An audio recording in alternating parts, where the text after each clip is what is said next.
Hey my lovelies paratha, आज कैसे हैं आप लोग। आई होप आप सभी अच्छे होंगे, स्वस्थ होंगे और मेरे स्टोरी लाइन को एंजॉय कर रहे होंगे। तो जो कोई भी मेरे चैनल पे नए आ रहे हो, प्लीज़ मेरे चैनल को लाइक शेयर सब्सक्राइब करना मत भूलिएगा। और अगर आप लोगों को मेरी स्टोरी लाइन और उसके प्लॉट्स अच्छे लगते हैं तो प्लीज़ मुझे कमेंट्स करके अप्रिशिएट करना भी मत भूलिएगा। आप लोगों ने कहा था मुझे हिस्टोरिकल फंक्शन शेयर करने के लिए, तो मैंने एक नया चैनल ओपन किया है जिसका नाम है कोल्ड हार्ट टचिंग, और उसका लिंक मेरी कम्युनिटी में भी है।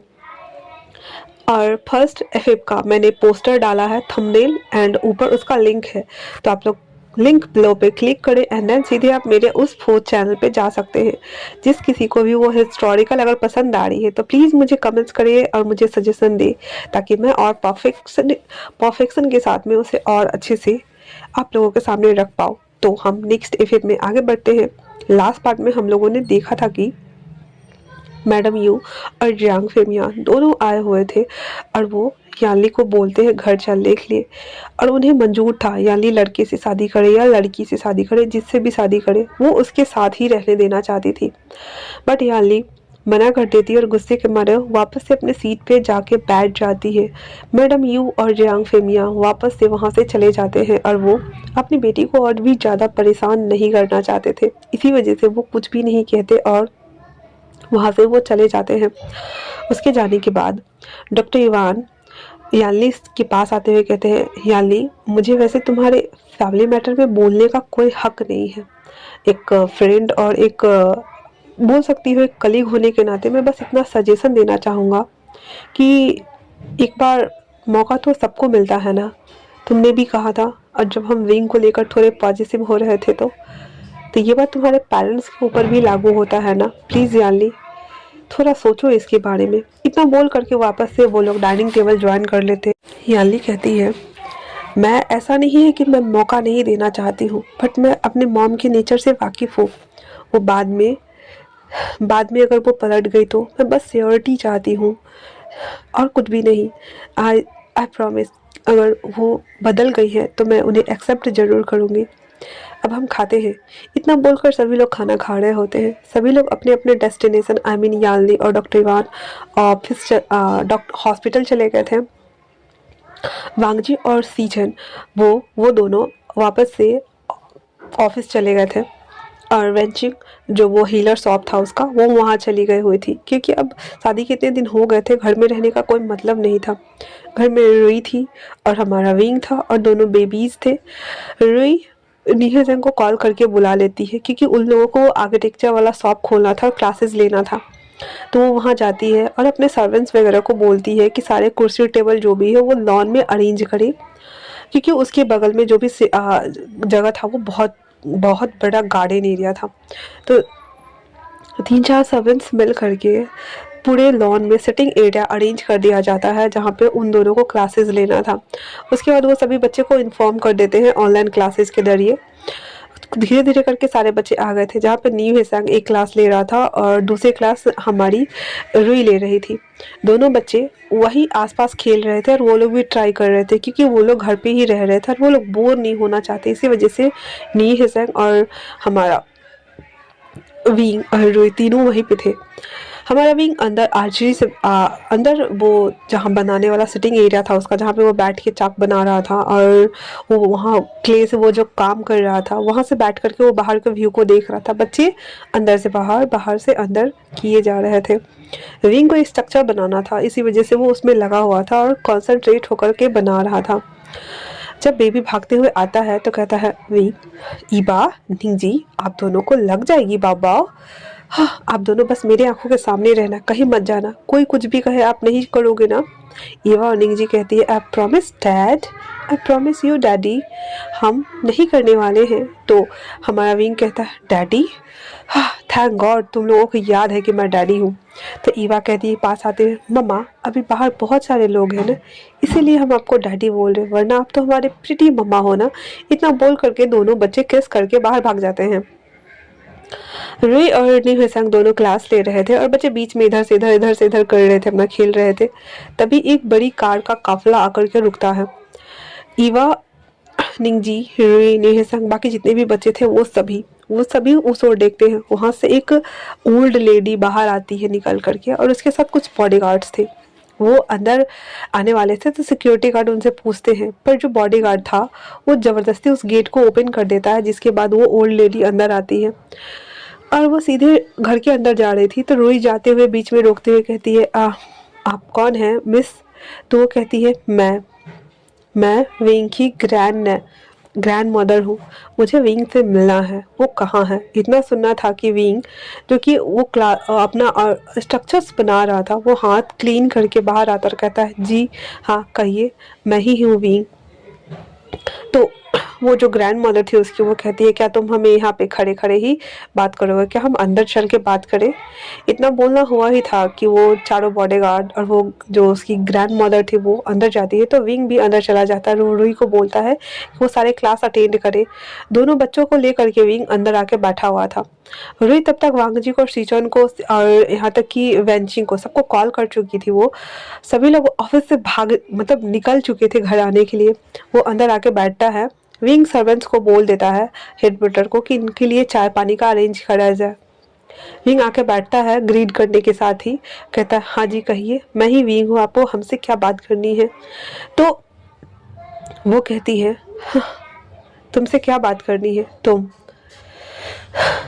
शादी से पहले ही प्रेग्नेंट हो गए, 4 साल का बच्चा है, और बिना शादी किए तुम अपने अल्फा के घर में रह रहे हो। तुम्हें नहीं लगता कि तुम्हें अपने अल्फा से रिश्ता जोड़ करके किसी और अमीर से शादी करना चाहिए, जैसे कि हमारा स्टेटस है, और तुम उस स्टेटस को सिंबल कर सको? तो विंग कहता है, जी मैं कुछ समझा नहीं, आप कहना क्या चाहती हैं? इतने देर में वांगजी आ गया हुआ था। वो भागता हुआ आता और कहता, विंग विंग विंग तुम ठीक हो ना? क्योंकि विंग क्लाइंट से मिलने के लिए वो बाहर रेस्टोरेंट आया हुआ था जहाँ उसे बात करनी थी। पर जैसे ही विंग रूही ने कॉल किया और बताया कि घर में ऐसे लोग आए हैं, तब तो वो सीधे भागा था। मिस्टर क्रिस कार को उड़ा के लाए थे, बाय गॉड। और अभी मिस्टर क्रिस भी दौड़ते हुए आ गए थे, और वो आने के साथ ही दोनों बेबी को अपने पास लेके खड़े हो जाते हैं। प्रोटेक्शन मोड में ऑन था।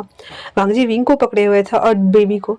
तो जो विंग की ग्रैंड मदर थी वो हंसते हुए खड़ी होती है और कहती, पांडवों की पूरी टोली है यहाँ पे, एक के पीछे एक के पीछे एक। इतने देर में वेंचिंग भी आ चुकी थी और कहती है, सही कहा, पांडवों की नहीं कौरवों की टोली बोली, क्योंकि हाँ सिर्फ 5 नहीं है, बहुत सारे हैं। उतने देर में डॉक्टर युवान आ गए थे, यानली आ गई थी, रूही और नीवे संग भी उन बच्चों को क्लासेस को मतलब छुट्टी दे चुके थे, और वो सभी बच्चे चले गए थे कल क्लासेस आने के लिए। आने के बाद वो सब वहाँ खड़े थे। तो कहता, मुझे लगा नहीं था कि हम साथ साथ वाली फैमिली हो सकती है। ये वैसे अच्छा लगा जान करके, आई लाइक इट। मैं यहाँ तुम लोगों से डील करने आई हूँ। मैं विंग को अपने साथ ले जाना चाहती हूँ। इतना बोलना हुआ ही था कि वांगजी विंग को ऐसे पकड़े हुए था मानो कि अगर अगर ऐसा हुआ तो पता नहीं वांगजी का क्या ही होगा। वो कहता है, आपकी हिम्मत कैसे हुई ये सब बोलने की? हाँ। तो जो विंग की ग्रैंड मदर थी वो कहती, क्यों ना बोलूं भला, आखिर ये मेरा ग्रैंड चाइल्ड है और इसे हमारे घर में होना चाहिए, ना कि तुम्हारे घर में। मैं मानती हूँ कि लेंस चाइना में अभी बिजनेस के मामले में नंबर 2 पे चल रहा है, पर नंबर 1 तो हम ही है ना। और तुम्हें लगा कि मैं इतनी आसानी से अपने ग्रैंड चाइल्ड को तुम्हारे यहाँ रहने दूंगी? हाँ। वांगजी विंग को अभी भी होल्ड किए हुए था, तो सीजन आते हुए कहता है, क्यों नहीं, वो उसका ओमेगा है और उसका पूरा हक है कि वो अपने अल्फा के साथ में रहे। और वैसे भी ये बेबी मेरे भाई की है और वो हमारे फैमिली का हिस्सा है, तो वो यही रहेगा। तो ग्रैंड मदर बोलती है, किस हक से वो यहाँ रहेगा? हाँ, किस हक से? वांगजी कुछ भी नहीं बोल पा रहा था। सही है, क्योंकि अभी तक उन दोनों ने शादी नहीं की थी। सीजन कहते हैं उसका अल्फा और ओमेगा होने के नाते वो यहाँ रहेगा। जब हमें कोई दिक्कत नहीं है तो फिर आपको भी नहीं होनी चाहिए मिस। तो वो कहती है, मेरा नाम बाउसे सेरेन है और मैं तुम मुझे मिस सेरेन कह सकते हो।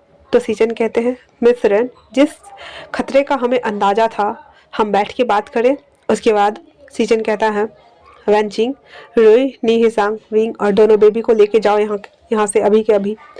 वेंचिंग ऐसा ही करती है, सबको ले जा करके एक रूम में ले जाके बंद कर देती है, जहाँ पे नी हिसांग, रोई और विंग और दोनों बच्चे थे। और कहते हैं, वेंचिंग बाहर मत आना जब तक कि हम ना कहें, ठीक है ना? और वो सभी अभी बाहर थे। मिस्टर किस खड़ा था, सीचन और वांगजी बैठे हुए थे।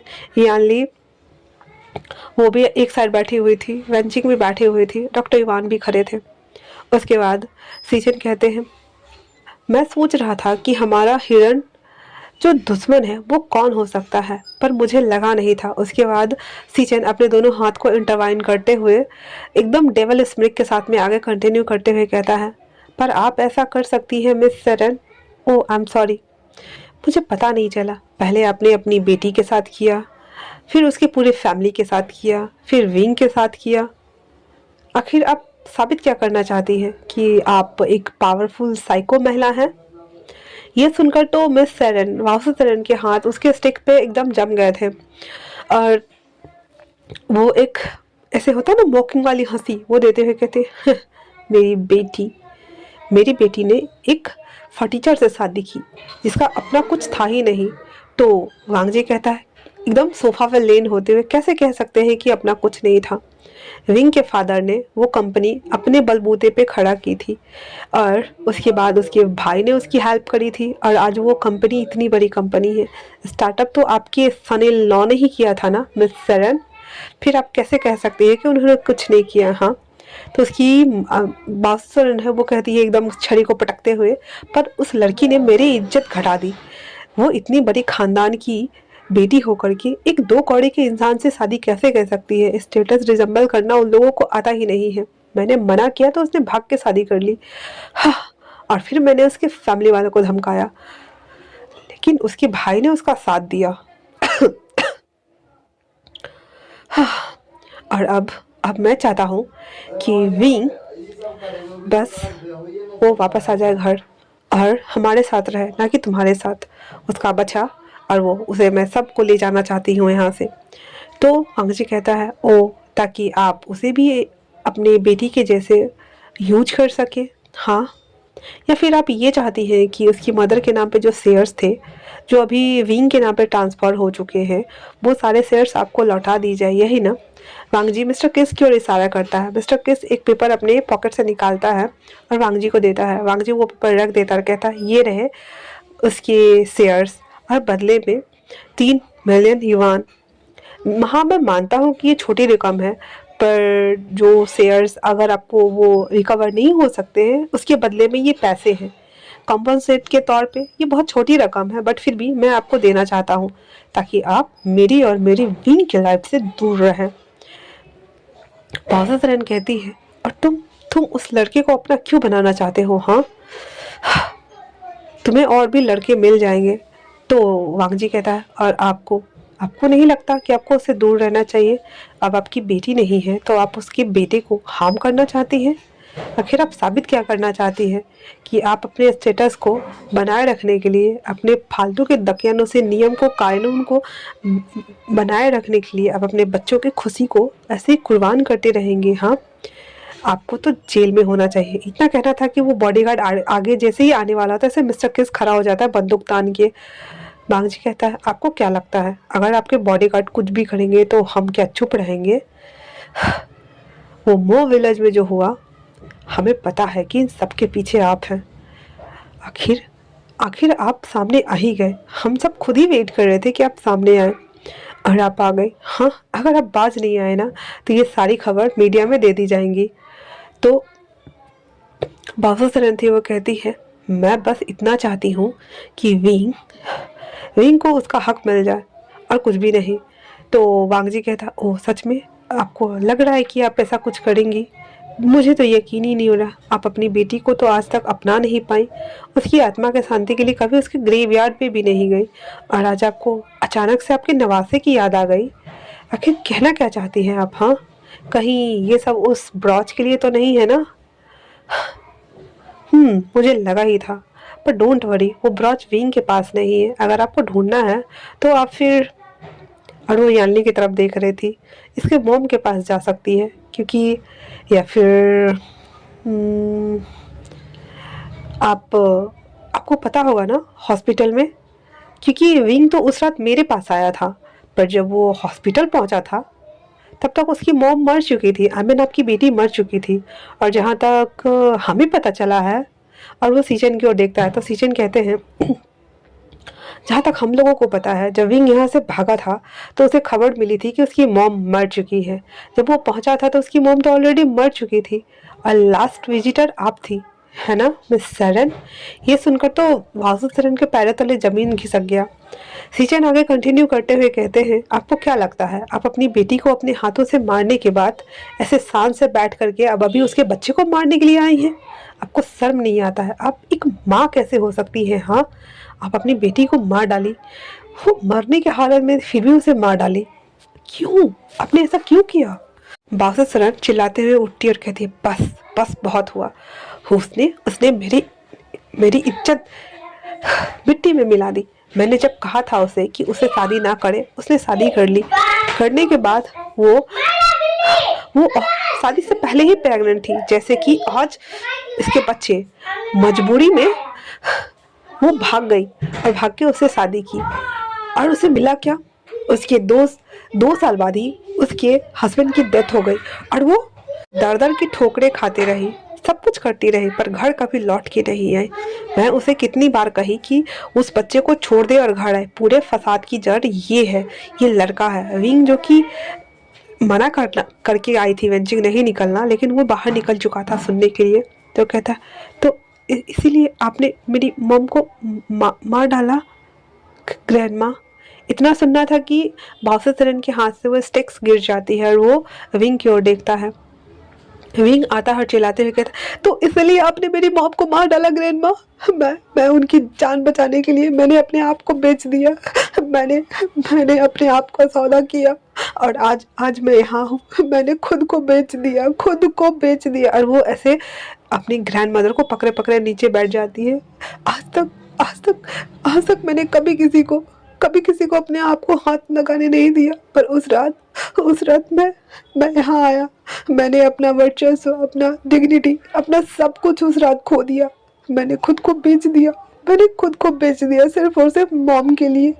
और आप माँ कहलाने के लायक नहीं है। सच में आप माँ कहलाने के लायक नहीं है। आप एक खूनी औरत है, एक दरिंदा।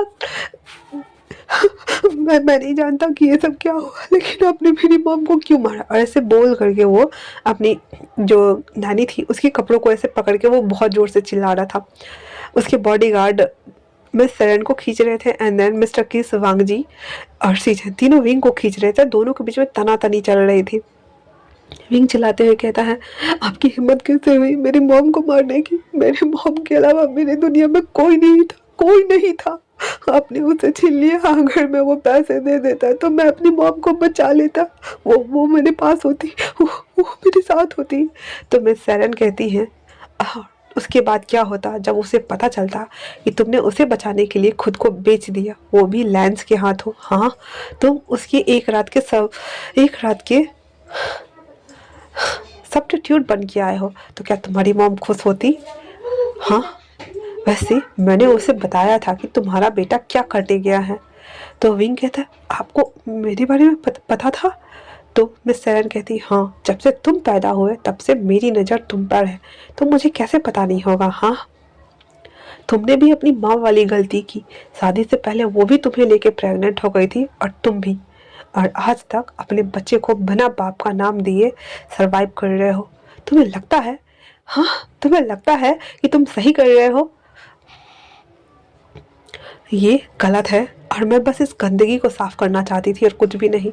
तो विंग कहता है, इसलिए आप मुझे मार डालना चाहती थी? इन सब के पीछे आप थी? आपने ये सब कुछ किया? मैं आपका टारगेट था? ठीक है। इतना बोलने के साथ ही मिस्टर किस के हाथ में जो रिवॉल्वर था वो ले लेता है और फिर अपने कनपट्टी के ऊपर लगा लेता है और साइड हो जाता, कहता है, डोंट, मेरे पास कोई नहीं आएगा। वांग जी, सीचन, मिस्टर किस, यानली, वैंचिंग, इस यहाँ तक कि मैं सर सब डर गए थे। वो कहता है, विंग ऐसा कुछ नहीं करोगे, कुछ नहीं करोगे। विंग कहता है, नहीं, बस बहुत हो गया। मैं अब किसी और की सफाई नहीं सुनना चाहता। पहले मैं अपने अल्फा के नज़रों में अपना प्यार पाने के लिए अभी तक स्ट्रगल कर रहा था। जब मुझे वो मिला तब ये खूनी दरिंदी खेल चला, उसके बाद अब ये मेरी मॉम का सच, मैं अब और नहीं झेल सकता। इतना बोल करके वो जैसे ही आंख बंद करता और रिवॉल्वर के ऊपर ट्रिगर पॉइंट करने वाला था, वांगजी फटाक से कूद के जाता है एंड देन उसके हाथ से जो रिवॉल्वर था ऊपर चलती है और वो छत से जाके लगती है, ऊपर हवा में फायर हो जाती है। और वांगजी उसके हाथ से रिवॉल्वर फेंकते हुए उसको एक थप्पड़ लगाता कहता, तुम पागल हो गए हो? तुम्हें पता है तुम क्या कर रहे हो? तुम ऐसा कैसे कर सकते हो? तुम मुझे छोड़ के कैसे जा सकते हो? तुमने सोचा है, बच्चे हैं, फैमिली है, सब है, और इस औरत की वजह से तुम मरने वाले हो ही? सोचना भी मत, मैं तुम्हें मरने की इजाज़त भी नहीं देता हूँ। अगर तुम मरे तो मैं पूरी दुनिया में आग लगा दूंगा और सबको मार डालूंगा, यहाँ तक कि इसे भी। फिर वो गन उठा करके मिस सैरन को तान के खड़ा हो गया था, कहता है, अगर आपने दोबारा से मेरी लाइफ में, मेरी और मेरी ओमेगा की लाइफ में अगर दखल अंदाजी देने की कोशिश की ना, तो मैं भूल जाऊंगा कि आप कौन है। मिस सैरन कहती है, नहीं भूलना कि वो तुम्हारा ओमेगा है, वरना कि मैं भूल जाऊंगी। मैं चलती हूँ। और इतना बोलकर वो जा रही थी और वो ब्रॉच निकाल करके वहाँ रखती है और पलट के बोल के जाती है, ये तुम्हारी माँ की आखिरी निशानी मैं तुम्हें दे के जा रही हूँ। वैसे सच कहूँ तो मैं तुम्हारी माँ से बहुत प्यार करती थी और मैं उसे मारना नहीं चाहती थी, लेकिन मैं उसे उस दर्द में देखना नहीं चाहती। वो उस आखिरी दर्द में भी वो तुम्हारे बारे में और उसने जो गलती की थी उस बारे में वो बात कर रही थी। उसने मुझसे खुद कहा था कि वो मेरे ऑक्सीजन पाइप को हटा दे। एक माँ होने के नाते मैं ही समझ सकती हूँ विंग कि अपने बेटी को ऐसे मरते हुए देखना कैसा लगता है। हो सके तो सोचना इस बारे में। इतना बोल करके ग्रैनी जो थी उसकी वाओसेसरन, वो अपने बॉडीगार्ड के साथ जैसे आई थी वैसे ही चली जाती है। उसके बाद वांगजी अभी भी विंग को गले लगाए हुए था बहुत जोर से। उसे डर लग रहा था कि कहीं विंग दोबारा कुछ ना करे। उन लोगों के जाने के बाद सभी लोग धराम से अपने अपनी जगह पे बैठते हैं और एक राहत की सांस लेते हैं। वांगजी जो जो कि उसको ऐसे लगे ही था, वो कहता है, तुम ऐसा कैसे कर सकते हो? हाँ, तुम कैसे जा सकते हो? तुमने मुझे प्रॉमिस किया है ना विंग कि जब तक मैं रहूँगा तुम मेरा साथ दोगे। गॉड डैम इट, तुम्हें समझ नहीं आती है? तुम मुझे छोड़ के कैसे जाने की बात कर सकती हो? गगा गगा इसे कहिए ना, इसे कहिए ना, ये मुझे छोड़ के जाने वाला था, ये अपने आप को ख़त्म करने वाला था। गगा नो, नो मैं नहीं रह सकता गगा इसके बिना। प्लीज़ प्लीज़ प्लीज़ गगा, प्लीज़ प्लीज़ प्लीज़ इसे कुछ कहिए ना। और ऐसे करके वो पैनिक कर रहा था। सीचन उसके पास आते और कहते हैं, सब ठीक है वांगजी, सब ठीक है, प्लीज़ शांत हो जाओ, सब ठीक है, सब ठीक है, सब ठीक है। इतना बोल करके वो विंग और वांगजी दोनों को ला करके सोफा पे बैठाता है एंड देन वो उससे कहता है कि वांगजी मेरी बात सुनो, ठीक है ना? वो उनके मकसद जो भी हो, अच्छे हो या बुरे हो, लेकिन उन्होंने एक बात सही कही है, अब तुम दोनों को शादी कर लेनी चाहिए। पूरी दुनिया के सामने अनाउंस करो कि ये तुम्हारा ओमेगा है, वो बच्चे तुम्हारे हैं विंग।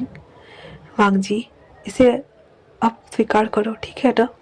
वांगजी कहता, हाँ हाँ हाँ गगा, मैं ज़रूर करूँगा, मैं ज़रूर करूँगा। ये सारे सीन और हादसों के लगभग 2 महीने बीत चुके थे। सभी चीज़ें नॉर्मल हो चुकी थी, हर किसी की लाइफ नॉर्मल हो चुकी थी, सभी चीज़ें चेंज हो चुकी थी। यानली, उसकी मॉम, थोड़ी और मशक्क़त करने के बाद यानली ने अपने मॉम को माफ़ कर दिया था। यानली कभी कभी वीकेंड में एक बार रुई को लेकर के अपने मॉम के घर जाती थी। उसकी मॉम अभी तक तो अच्छे से पेश आ रही थी और रुई को भी बहुत पसंद करती थी। जियांग चेंग विंग के साथ जो भी अनबन थी और खट्टी मीठी बातें जो भी थी उन दोनों के बीच में, वो धीरे धीरे करके कम होते जा रहा था। बट अभी भी सब कुछ अच्छा चल रहा था और सब चीज़ स्मूथली चल रही थी। वैन चिंग सीचन के बच्चे से प्रेग्नेंट थी और घर में खुशियों की लहर आई हुई थी। जहाँ एक तरफ यानली और रुई की शादी के लिए उसके पूरे परिवार वाले मान गए थे, वहीं पे वैनचिंग प्रेग्नेंट थी और तीसरी तरफ डॉक्टर युआन से शादी करने के लिए नी मंजो मान गए थे नी हेजैंग की। हर तरफ खुशियों का माहौल था, हर चीज़ नॉर्मल था। विंग की लाइफ में भी सब कुछ स्मूथ चल रहा था।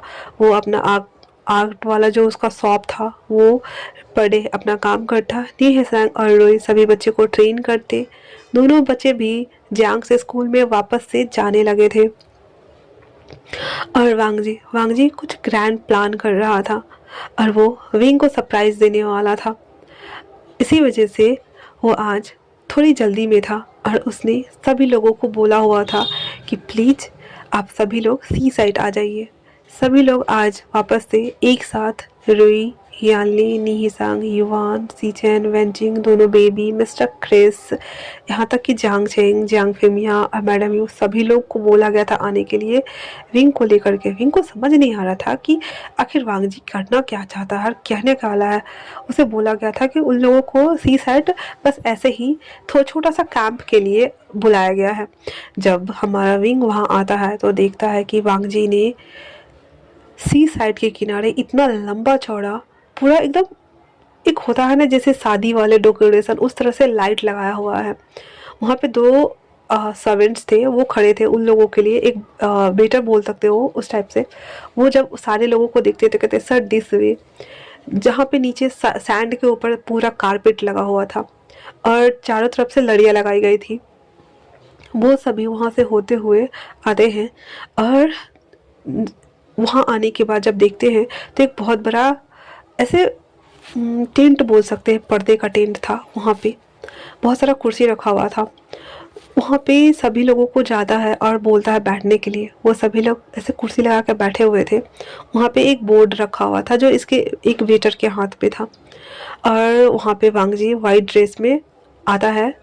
उस सभी लोग जब आ जाते हैं तब उसके हाथ में एक माइक था। वो कहता है हाँ, आप लोगों को यहाँ आने के लिए thank you so much, but एक गेस्ट की अभी भी कमी है। उसके बाद वो पीछे पलट के देखता है तो कहता है वो भी आ गई है। जहाँ से मिस सैरन आई मीन बाउसे सैरन वो भी आ रही होती है। आने के बाद वो भी आके सभी लोगों को ज्वाइन करती है, जहाँ पे वांग जी वापस से कंटिन्यू करते हुए कहता है अभी तक के इस जर्नी में सभी लोगों ने मेरा बहुत साथ दिया। सभी लोगों का दिल से शुक्रिया। थैंक यू गगा, मुझे हर अच्छे और बुरे वक्त पे संभालने के लिए। थैंक यू सीजिए। और वो वेंचिंग और यानली की बात कर रहा था, मेरे हर बड़े वक्त में भी मेरे साथ खड़े रहने के लिए। थैंक यू आप सभी लोगों का, मेरे एक नोटिफिकेशन पे आप सभी को यहाँ पे अपेयर होने के लिए।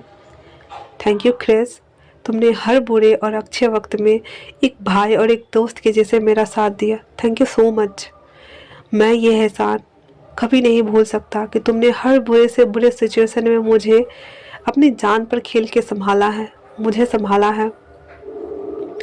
Thank you so much for considering me, caring me, loving me.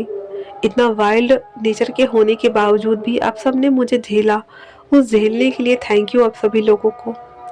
मैं यहाँ आज अपने दिल की बात कहना चाहता हूँ उस शख्स से जो अपने आप को यहाँ सेल करने आया था और आज वो मेरा ओमेगा है। जब विंग मेरे पास आया था तो मैंने बस पहली बार उसे देखा था और मेरे मुंह से निकला था मेट। ये उसी वक्त मेरा मेट बन गया था। मैंने कभी नहीं सोचा था कि मैं उसे दोबारा मिलूँगा। मैंने उसे बहुत बुली किया, उसे जेलिस हुआ, गुस्सा किया, उस पर नज़र रखा, उसे अपने आप से दूर किया, टॉर्चर किया, यहाँ तक कि इस देश से भी बाहर वो चला गया। फिर वो मेरी रोशनी बन के लौटा मेरे जीवन में। साथ में मुझे दो प्यारे प्यारे लव बर्ड्स बच्चे दिए जो बहुत यूनिक बच्चे हैं। वो अपनी एज से ज़्यादा मैच्योर बच्चे हैं। वो मुझे इतने दो प्यारे प्यारे फूल देने के लिए थैंक यू विंग। मेरे लाइफ का हिस्सा बनने के लिए, मेरा प्यार बनने के लिए, मेरा ओमेगा बनने के लिए, मुझे फादर बनाने के लिए थैंक यू सो मच। उसके बाद वो बेटर की ओर इशारा करता है जहाँ पे लिखा हुआ था, हर कार्डबोर्ड के ऊपर लिखा हुआ था, तुम मेरी लाइफ हो विंग, तुमसे ज़िंदगी है मेरी विंग, तुम्हारे बिना कुछ भी नहीं हूँ मैं विंग, तुम हो तो मैं हूँ विंग, क्या तुम मेरे लाइफ का हिस्सा। हर एक कार्डबोर्ड के ऊपर ये सब कुछ लिखा हुआ था, बनना चाहोगे विंग। उसके बाद लिखा हुआ था एक कार्ड पे, विल यू मैरी मी। और वो कार्ड वांग जी अपने हाथ में ले लेता है और विंग की ओर देख रहा था। विंग जो उसके इतना अच्छा लेक्चर सुनने के बाद ही वो ऑलरेडी रो रहा था। वो अपने दोनों हाथों को अपने मुंह पे रखते हुए हाँ में मुंडी हिलाता है। विंग को माइक देते हुए वो वेटर वहाँ से चला जाता है। विंग कहता है हाँ हाँ मैं करना चाहता हूँ, मैं करना चाहता हूँ लाल वांग जी, मैं करना चाहता हूँ। वांग जी कहता है लंजा, तुम्हारा लंजा, और मुझे ये भी नहीं सुनना, तुम्हारे मुँह से बस अल्फा सुनना है। तो विंग कहता है, अल्फा मुझे मुझे शादी करनी है, मैं ईगर होता जा रहा हूँ शादी करने के लिए, मैं करना चाहता हूँ। इतना बोल करके विंग स्टेज पर आता है और वो वांग जी को गले लगा लेता है। सभी लोग क्लैपिंग कर रहे थे। उसके बाद वो जितने भी लाइटें ऑफ थी वहाँ सारी लाइटें को ऑन कर दी जाती है। वो पूरे लाइट में एक छाते के शेप की थी। छाता का पूरा ऊपर छाते का डिज़ाइन बना हुआ था और नीचे वो छाता ऐसे लटका हुआ था एंड देन बीच में फूल रखा हुआ था। वो फूल ना विंग और वांग जी के ऊपर गिरना शुरू हो गया था जब विंग ने गले लगाया था वांग जी को। उसके बाद विंग और वांग जी दोनों सेपरेट होते हैं एंड देन दो मिकी माउस वहाँ पे आते हैं। वो मिकी माउस जब आए थे तो सभी लोग को बड़े क्यूट लग रहे थे क्योंकि दोनों पिंक पिंक मिकी माउस थे। वो दोनों मिकी माउस आते हैं क्योंकि विंग भी जब मिकी माउस बना था और निहेसांग इसी वजह से, तो वो मिकी माउस आकर के एक बॉक्स दे के जाते हैं विंग को, एक बॉक्स वांग जी को। जब वो दोनों खोलते हैं तो उसमें अंगूठी होती है। वो दोनों मिकी माउस साइड खड़े हो जाते हैं एंड देन वांग जी उस बॉक्स में से रिंग निकालता है, फिर विंग भी उस बॉक्स में से रिंग निकालता है और उसके बाद वांग जी अपने घुटनों पर बैठते हुए कहता है, be my side always wing. Wing हाँ में सर हिलाता है और इतना बोलते ही वांग जी उसके हाथ में वो रिंग डाल देता है। वांग जी खड़ा होता है एंड देन विंग भी उसे अंगूठी पहनाते हुए कहता है, और तुम मेरे बच्चों का फादर और मेरा अल्फा बनोगे वांग जी। वांग जी भी हाँ में सर हिला देता है और वो दोनों एक दूसरे को किस करते हैं। वांग जी विंग के फोरहेड पे किस करता है और विंग भी वांग जी के फोरहेड पे किस करता है। सभी लोग क्लैपिंग कर रहे थे और सभी लोग बहुत खुश थे। इस तरह से हमारे वांग जी ने विंग को एक ग्रैंड प्रपोजल दिया था और साथ में इंगेज भी किया था। वो दोनों अंगूठी दिखाते हुए वांग जी विंग से कहता है, तो आज से तुम मेरे हुए विंग। वांग जी बहुत ज़्यादा खुश था और उसके बाद वो विंग को किस कर लेता है और ऑफिशियली अनाउंस करते हुए कहता है, विंग मेरा ओमेगा है। और विंग उससे कहता है कि ये मेरा अल्फा है। और फिर वांग जी विंग से कहता है, and I am become father, I am baby's father to Wing. इतना बोलकर वो दोनों हंस रहे होते हैं और वो दोनों एक दूसरे के सर से सर टिकाए हुए थोड़ी देर वैसे ही रिलैक्स करते हैं। और इसी के साथ हमारा ये शांत फिक्सन यहीं पे समाप्त होता है। तो कैसा लगा आप लोगों को ये शांत फिक्सन मुझे ज़रूर बताइएगा। तब तक के लिए थैंक्स फॉर वॉचिंग।